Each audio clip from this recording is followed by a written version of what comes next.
Donc, a priori, la manifestation de samedi semble aujourd'hui inéluctable. Pourquoi d'ailleurs? Et parce que les durs ont gagné dans le mouvement des Gilets jaunes. Les durs ont pris l'ascendant sur les modérés. Les 8 porte-paroles de la semaine dernière, un peu de briquet de broc, ont tenu 2 jours. Les modérés portés par le JDD et l'appel de dimanche dernier ont duré 1 journée. Et les durs ont pris le pouvoir. Ils ont pris le pouvoir avec une volonté qui est de ne pas se contenter des annonces économiques et sociales, quelles qu'elles soient, et d'aller beaucoup plus loin vers des victoires politiques. Alors la démission de Macron, celle du gouvernement, la dissolution, la fin de la Ve République pour une République plus citoyenne, plus en démocratie directe, et pour certains, carrément, la fin de la République tout court.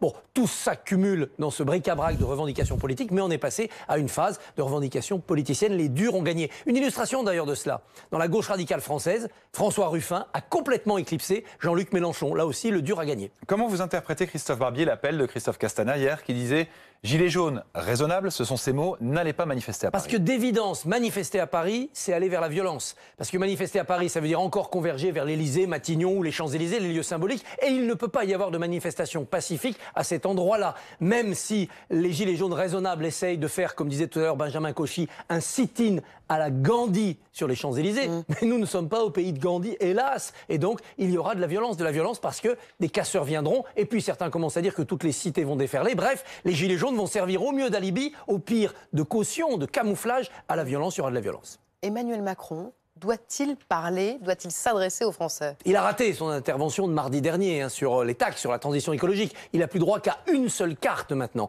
S'il parle avant samedi et qu'il y a quand même des manifestations et de la violence, eh bien le président sera directement discrédité. S'il attend ce qui se passe samedi et qu'il y a quand même de la violence et que c'est le chaos, derrière, que pourra-t-il faire? Proclamer l'article 16, essayer de jouer la force, c'est devenu une équation quasiment insoluble pour le président. Sa parole est tellement démonétisée.